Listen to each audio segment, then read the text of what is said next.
Hi, I'm Tom Migot from Tom Migot Photography. We are 5 days away from Christmas. And Christmas is a fantastic period of the year because it gives us, photographer, an excuse to buy new photography gear. But I haven't waited for Christmas Day to treat myself. About 2-3 weeks ago, I made a purchase and I got the GPS unit from Canon, the GP-E2. This is what I have here in my hand. So I wanted to do a product review for you guys. So what is a GPS unit for? Well, it's to enable you to geotag your photograph. So geotag is basically putting your GPS coordinates inside your image file. And so I decided to do this product review here in Scotland in a place that I've never been. Because that's the very reason why I got this GPS unit. Is I often scout places and I take pictures, and sometimes, you tend to forget exactly where you took the shot.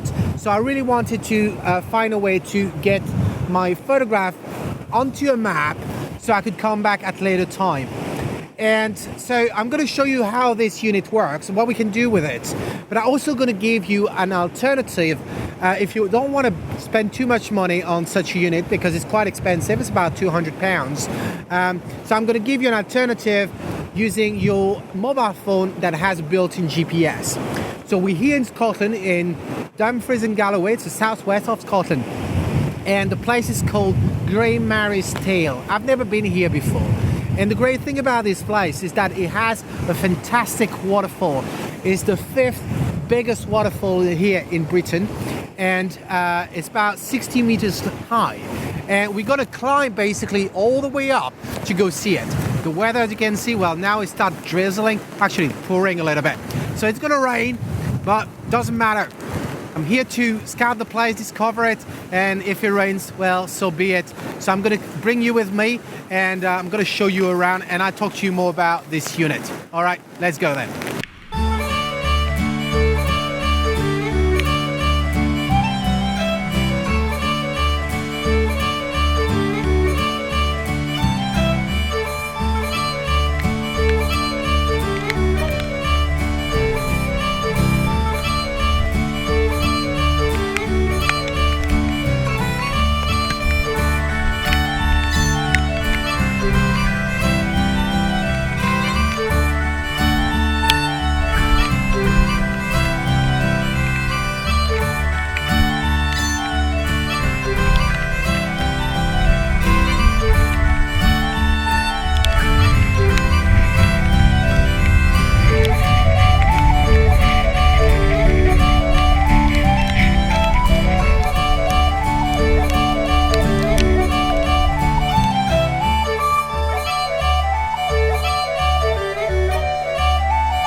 So before I talk to you about a GPS unit, I told you that there was an alternative to it if you don't have one, or if you don't want one, and that is to use your mobile phone GPS. All you need is an app. Any app that will trace your location will suffice. There's a lot of free one. Usually it's made for hiking purposes.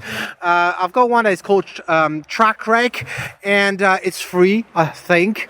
And anyway, it's pretty good because you turn it on, and then once you finish, you turn it off, and then you can export the trace as a GPX file, which you can actually then open in Google Earth, for example, or as we will see in Lightroom. The very important thing though is to make sure that the time that you have on your phone is actually the same time that you have on your camera, because otherwise it won't match when we go in front of the computer. So I've already turned that on as I was leaving my house, and I'm just going to let it on, and it's going to do the trace and all by itself. So I'm just going to put the mobile phone back in my pocket. Now I want to talk to you about the GPS unit. I actually placed it on top of the camera on the hot shoe, and that particular unit has two options, and let me show you what they are. Alright, so as you see, we have the GPS here sitting on the top of the hot shoe. And so what do we have? Well, we have a battery compartment right here. It's a AA battery. And then we have the button. So on, off, well, off, on, and lock. So off, it's pretty obvious. On, basically when it's turn on, it will record your GPS coordinate every time you press the shutter and you make an exposure.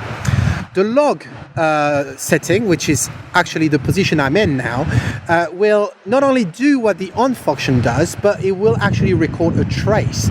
So, and for that, you don't even need to have it on your camera. I actually turned it on as I was leaving the house this morning, and I have it in my pocket and it records it. And when I want to shoot a photo, I just place the unit back onto the camera. Then here on the side, we have a USB compartment, and it's for cameras that would be older than the 5D Mark III and that require a cable between the unit and the camera to talk to each other.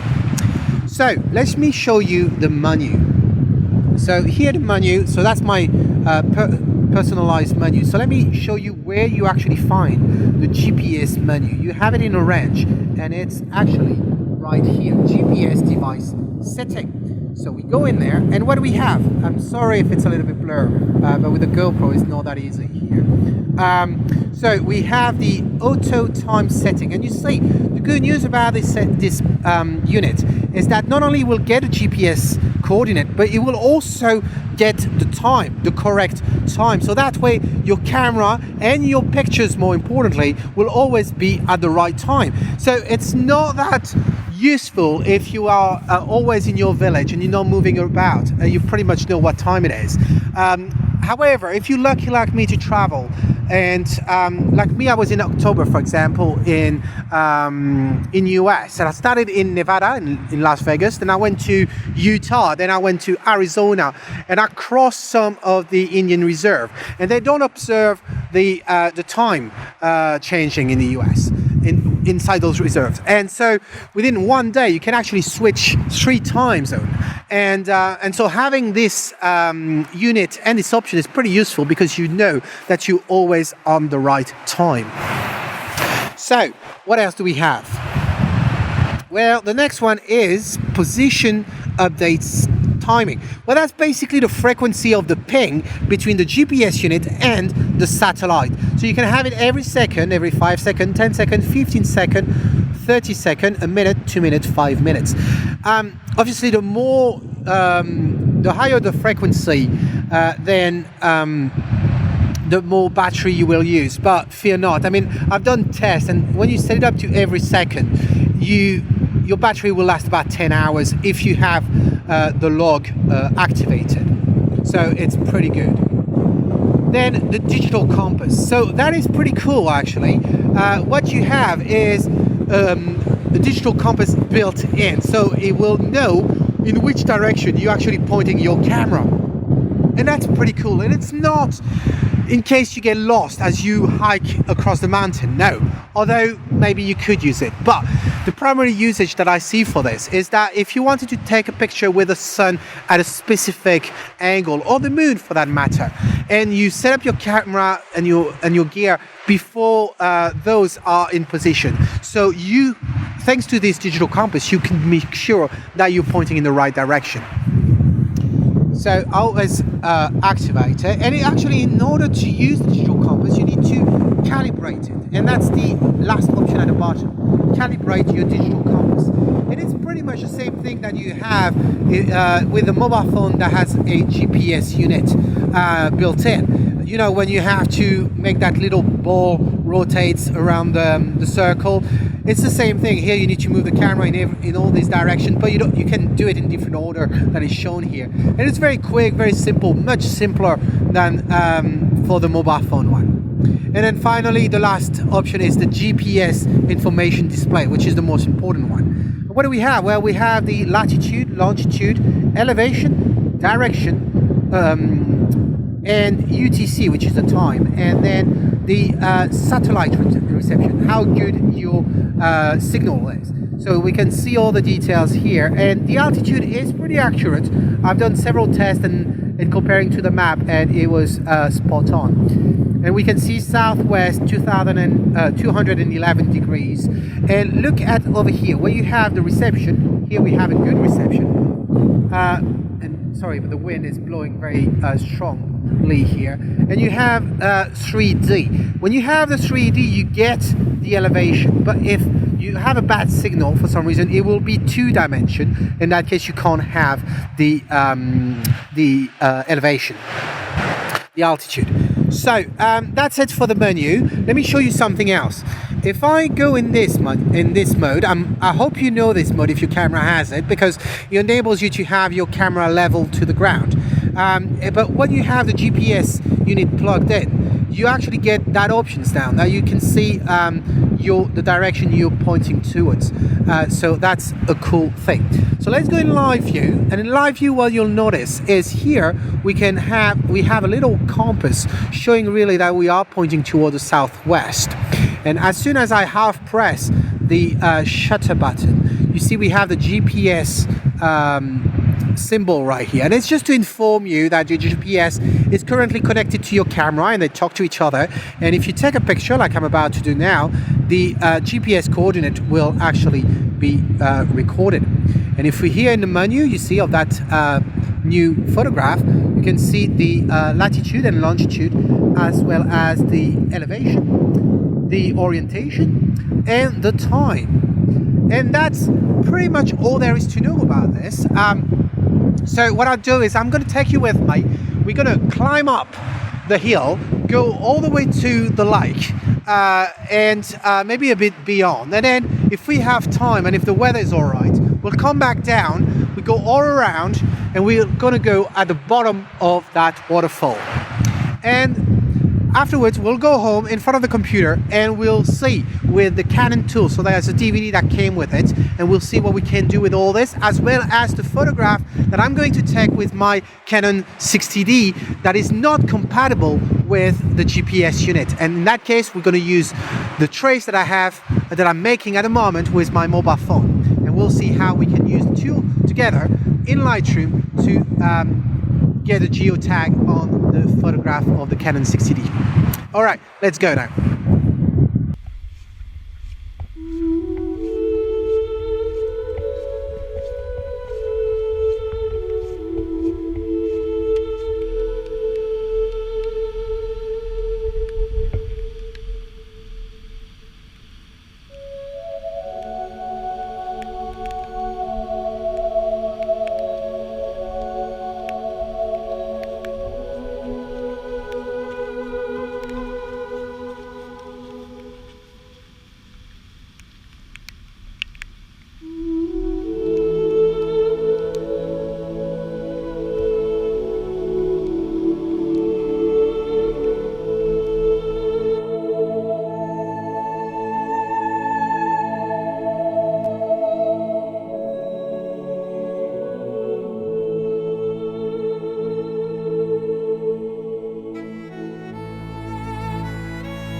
All right, this is the last photo.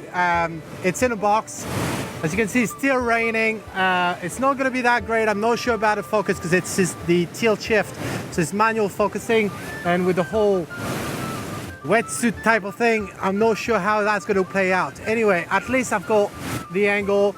I know what to expect the next time around when I come here.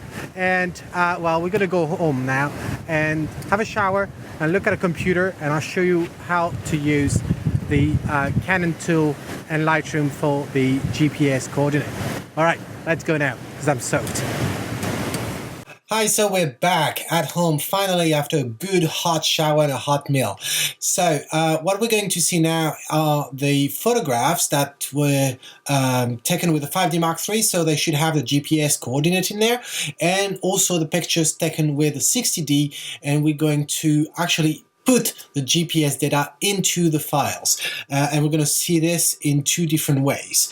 But first, I want to show you this. This is the box that the GPS GP-E2 came in. And what do we have in this box? Well, we first have a DVD with the software called Map Utility, and we'll see it in a minute. Then we also have the very clear instruction manual, extremely clear, there's no doubt about it. Then we have the unit, so the GP-E2, the one you saw in the video, and two cords. We also have two carrying bags. So, but it's not that important. There's pictures in the articles about this. Two cords. They're basically the same. It's just one is longer than the other. And as said in the video, the reason why you would use a cord is if your camera is older than a 5D Mark III. But you need to pay attention. Make sure that your camera is actually compatible with this GPS receiver. And to know that, either you go to the Canon website or you can go in the manual you saw in the video where the GPS settings are meant to be. It's meant to be in the range section. So if you don't find this option in the menu, most likely your camera does not support the GPS receiver. However, as we will see later in this video, it doesn't matter because you can still use it to geotag your photo afterwards. And we're going to do this. So, yeah, talking about this cord, there's also a reason why you would want to use such a cord, even with a 5D Mark III. Let's imagine you'd like to use a flash. It's obvious that if you actually place the flash, mount the flash like a speedlight on top of your camera on the hot shoe, well, there's no room then to actually plug the GPS unit.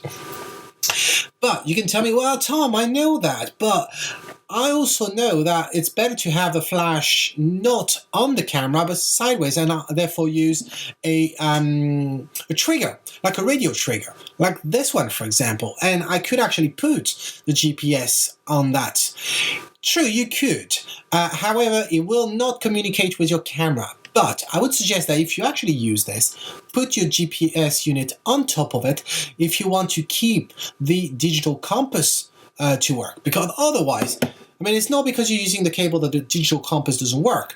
But if you don't pay attention in which direction the GPS is facing, you may end up with total wrong compass data. So that's just one thing to bear in mind.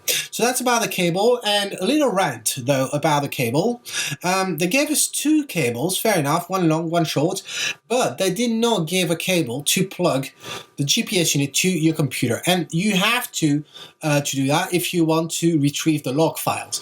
And one could say, well, why don't you just use the cables that they provided you? I could. However, I've actually never met a computer that would have a mini USB port on it. That's my problem. So what I ended up using is actually the cord for my Wacom graphic tablet, and that's what I use.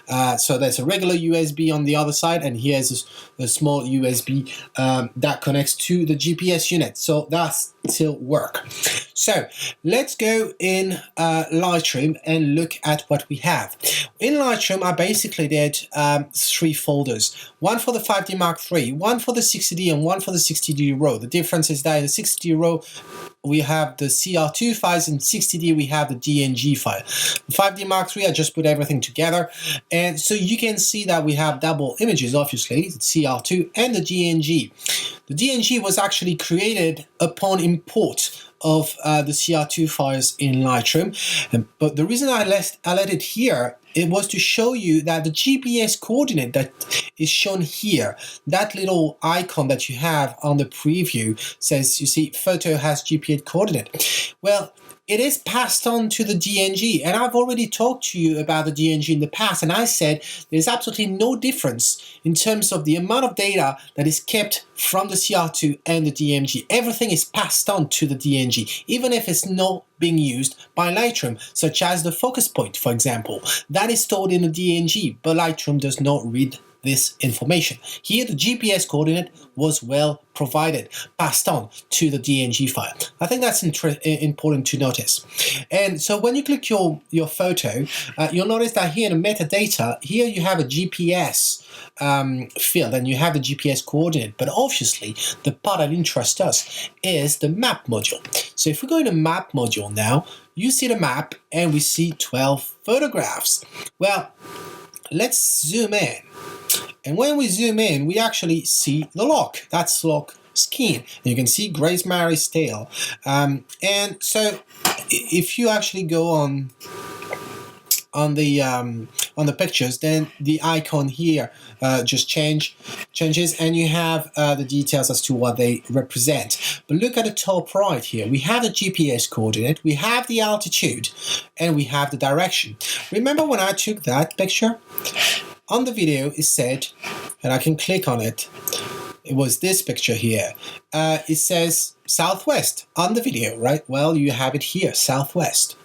So that is with Lightroom, and as you can see, I haven't done anything. All I did was importing the photos in Lightroom, and Lightroom recognized they were GPS coordinates, worked with the Google Map, and put your pictures on the map, and show you the metadata in the panels. That's it. Now let's have a look at the Canon's software. It's called Map Utility. So I just launched it now.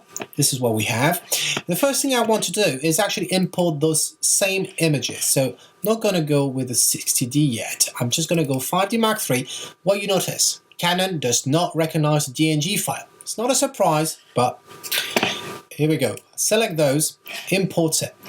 Let's have a look here. We see that it's a raw file. We see the file name. We see when it was created. We see that it has GPS coordinate because we have the same logo that we had at the back of the camera on the LCD screen, showing the GPS signal.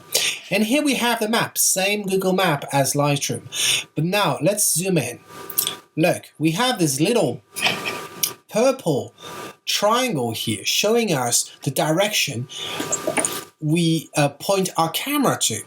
And so it's the equivalent of what we have in Lightroom here in the direction southwest field. It's exactly the same thing, just here it's graphical. So the next thing that we could do is actually import that log file that I recorded. So to do this, you need to turn your unit on. That's the first thing. Then you need to plug it. And I recommend doing it in this order because otherwise, for some reason, for me, it was not actually connected. Here, what you see is basically Photos, which is the app on the iMac. I never use it, but I cannot delete it. So it stays here, detected that I plugged something to the computer. I'm just going to turn it off. And I'm now going to the GPS log files section. Here you can see some old logs that I had, and I'm just going to do import. Here it says, well, obviously, if you import something, make sure that you have it connected. Click yes, finds the GPS name, click OK, and it's going to import your file. It's going to take quite some time. One thing that I need to tell you though, in the video I said that the GPS recognized the UTC time, and the example that I gave was when I was traveling in the US and I would cross different time zones. Then if you actually enable this time syncing, then you make sure that your images are always on the right time. What I meant by this, or more importantly, what I didn't mean by this was that as you actually, got disconnected. Maybe it's the battery. See, I'm doing this live. So let's put another battery in. Is that in the right order? Here. Okay, so let me plug it back.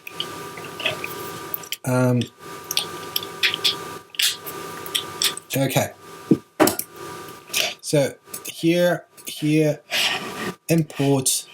Okay. So I was saying, what I didn't mean in the video was that as I was crossing all this time zone, the time will actually change directly on with the GPS and in the camera. It's not how it works. The GPS only cares about UTC times. So all your images will always be on the UTC time.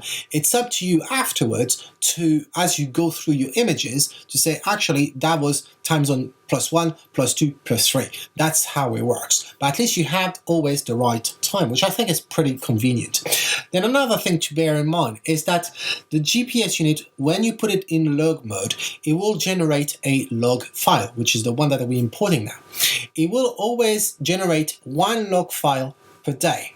So, which means that if you actually start your day in London and then you fly over to New York, do not expect that it's going to be at 1 minute past midnight New York time that a new file will be created. No.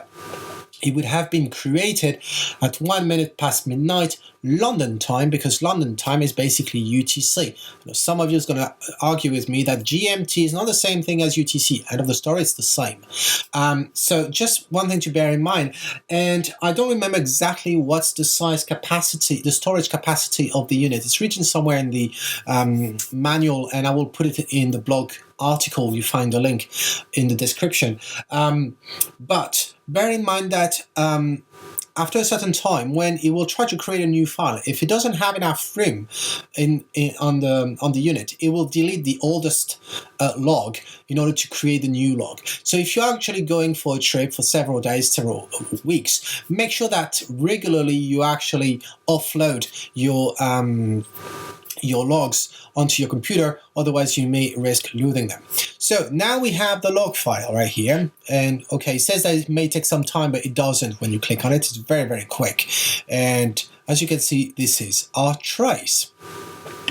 So now that I have this, if I actually go back to the images and I click on the images, it shows the traces and it shows the images. You can also click view here and display the location information in detail.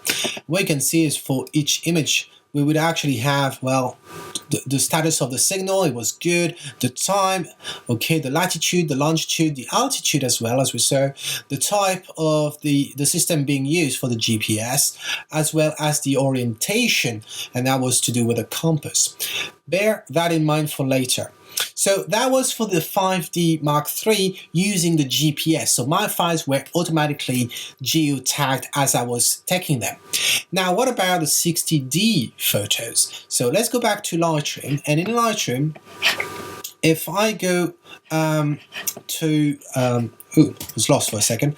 If I go to 60D RAW, right, and those are my two CR2 files, you notice there is no GPS coordinate here, and if I go to the map module, there's no picture on the map, right? So let's go to now the map utility.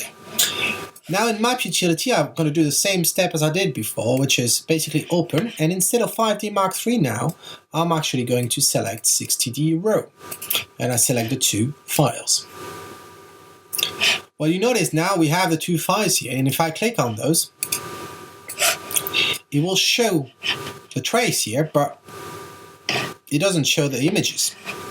And you notice here, the reason why it doesn't show it is because here it's totally empty. We do not have GPS coordinate. You also notice that we do not have the GPS icon like we had on the other images. On those two, we don't. So what do we do?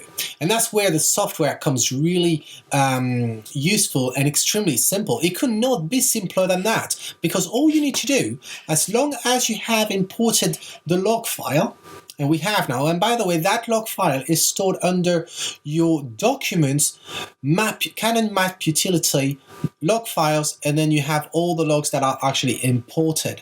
So, and whether you're on Windows or Mac, it's roughly the same path. So, now that I have imported the log files and I've imported my images, all I need to do is click the add.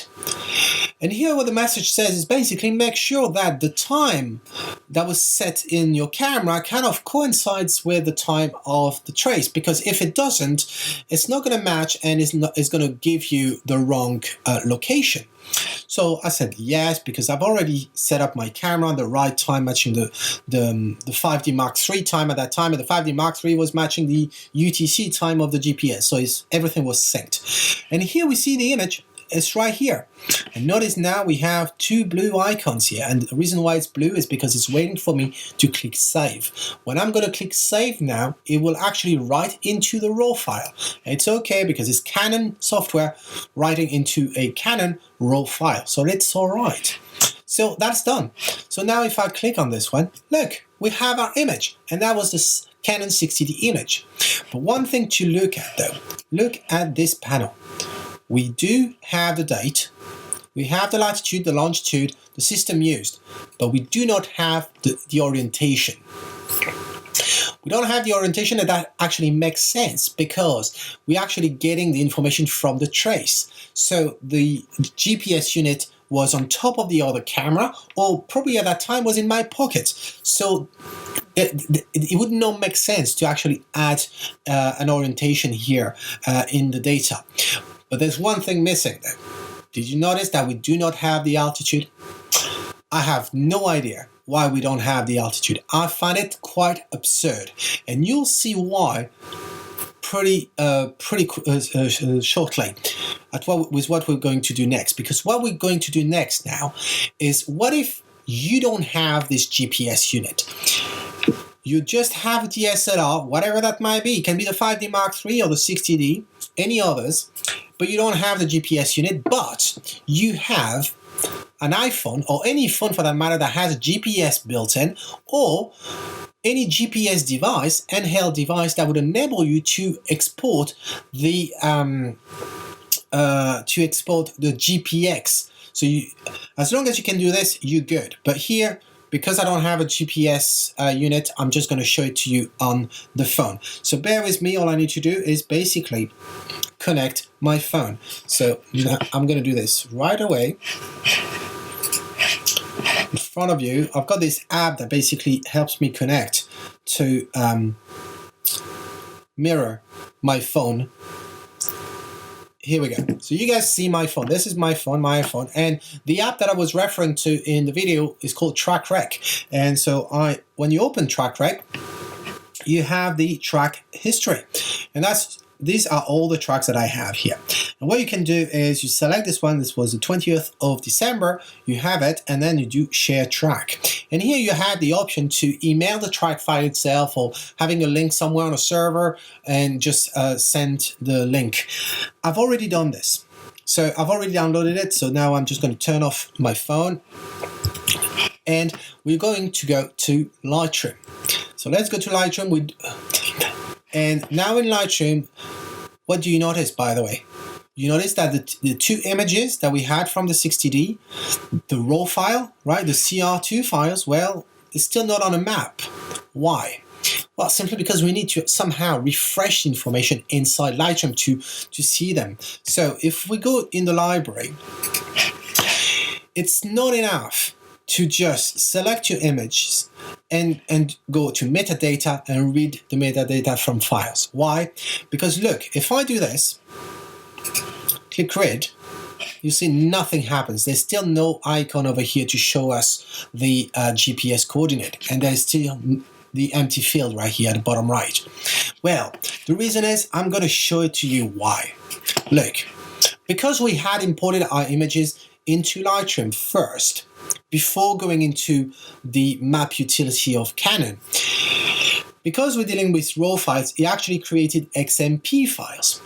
And basically Lightroom is reading the XMP data. So when you do read the metadata from the file, it's basically reading it from the XMP, but the XMP doesn't have the GPS. The GPS coordinates are now in the CR2, but the CR2 is somehow newer than the XMP. So what you need to do is basically delete your XMPs, right click again, metadata, read metadata from file, click read, and now you can see the icon right here. And if I select one image, you see the GPS coordinate. Let's go to the map section, and we have our 2 images. So that was with the GPS unit.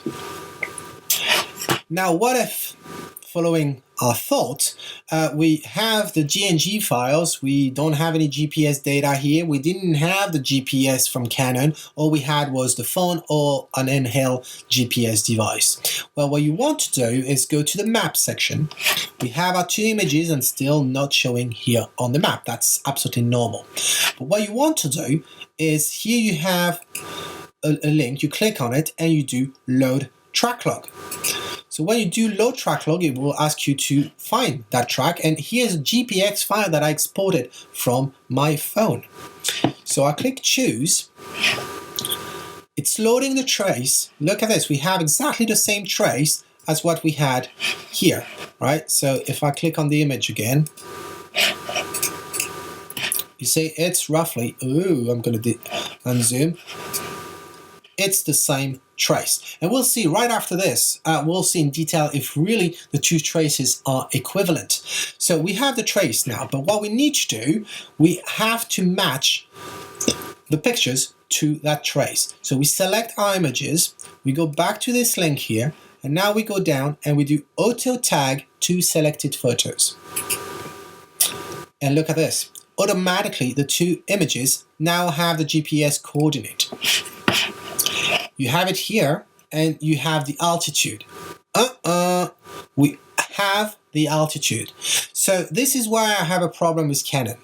Canon, can you explain me why, when I make a trace using your GPS, it cannot give me, when I tag afterwards, it would not give me the altitude. But when I actually use the trace from my GPS device, like the iPhone, well, I get the altitude. I don't understand this. To me, that's the only thing that I'm quite annoyed by.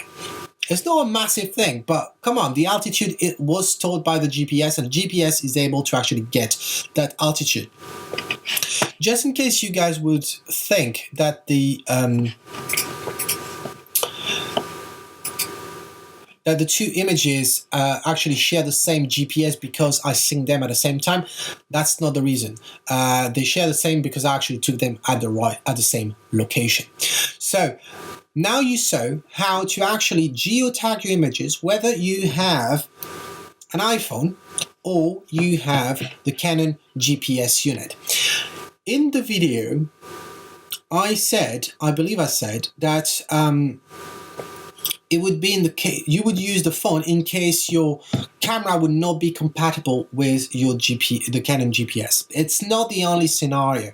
The other scenario I could think of is if you, like me, have multiple cameras, right? You're not going to buy a GPS unit for each camera. That'd be quite costly. So what you do is you actually place the GPS unit on one of the cameras, so like the 5D Mark III, for example, and then at the end, any other cameras that you have and all the pictures that you've taken with those, well, you sync them using the same method that we saw just earlier. But if you don't want to spend the amount of money, that's 220 pounds for this unit, and you have an iPhone with a GPS, you can just use this, and that's a lot cheaper, and it works very well. However, just before we reach the conclusion, let's go into Google Earth, because it'd be interesting to see how the 2 traces compare. So in the map utility, you have the options to actually export your log file to Google Earth. So I've done that already.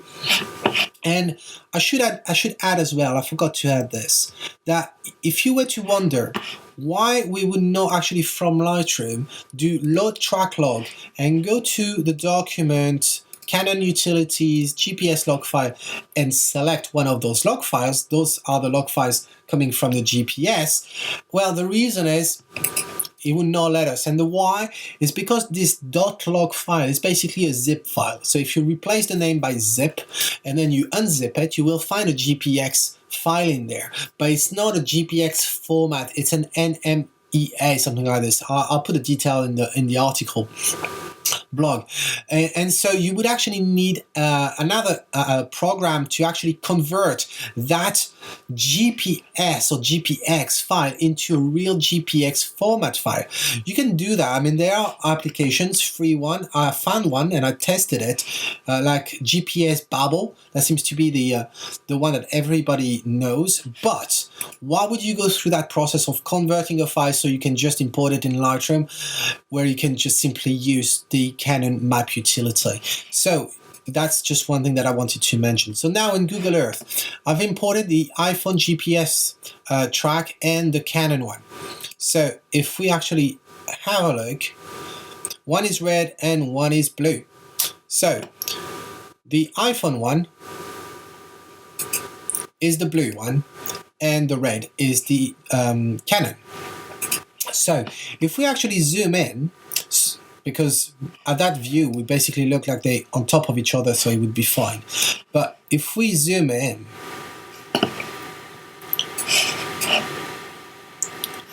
remember I told you that the blue is the iPhone. Look, according to the iPhone, I actually draw with my car pretty much on the edge of that hill. Look at the red, it follows the road. It's a lot more precise, and here I did a big jump. It's a lot more precise than with the blue, and I think that's worth mentioning. And there's also one thing that is worth mentioning. If I go down to over here, that's at the end when I was close to the waterfalls. You see the GPS here, the red, and that's the Canon one. You see how it's getting crazy? And the reason for that, I suspect, is to do with the rocks. Where I was surrounded with rocks. I didn't have much space. That's why I didn't do such a great video at that location where you would see me taking pictures and so on. I didn't do that because I ran out of space.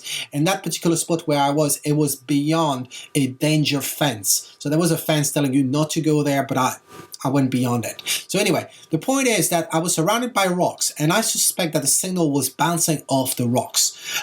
Just like you would do if you were going in a city, for example, you would do a test with a GPS. You know, sometimes the GPS gets off because of the skyscrapers and this kind of thing. So I suspect this is what happened here.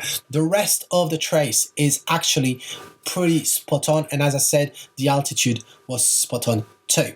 So that's all I wanted to tell you about this review of this Canon GP-E2 and the alternative solution, which is free as long as you have a GPS, whether it's an iPhone, Android phone, any other phone, or a GPS handheld device. Why did I actually spend so much money on this? Well, first off, because I always wanted to geotag my photos. I'm always on the outdoors. I take a lot of photos, and I'd like to find an easy way to look at the map and see all the places that I have photos of. Also, I do a lot of scouting, like I did on that day to test that GPS. I was actually scouting a place for all the photography workshops that I do here in Scotland, and so I like the idea of being able to make sure of places that I discover that have a great potential, and I want to make sure I've got exact location or where I took the shot. As well as from now on in my photography workshops, I will always provide all the GPS coordinate to all my students, because now it's easy for me to do that. So my students will be able to go home and do the same process, open in Lightroom, and all the images will show up on the map, and they will be able to say, oh, I was in Scotland and this is where I took that shot, this is where I took this one. So that I'm very happy, I must admit, with this purchase. I'm really blessed with it. So tell me what you think in the comment if you found that informative. I appreciate it's rather long videos, but I thought I had to do the due diligence of that, and you can see what I do, a little bit behind the scene, what I do to prepare for my photography, whether it's workshops or my own fine art shot. All right, well, until next time, this is Tom Migot saying, if you like it, well, capture it. Maybe record your GPS, because it's a rather cool thing to have nowadays, because we can do it and it's rather cheap to achieve. And because it's close to Christmas, I'm going to do another video tomorrow. I'm not entirely sure what the theme is going to be, but there's going to be another video coming out tomorrow, and I'm going to do a lot of videos between now and the new year. But then, take care. Ciao.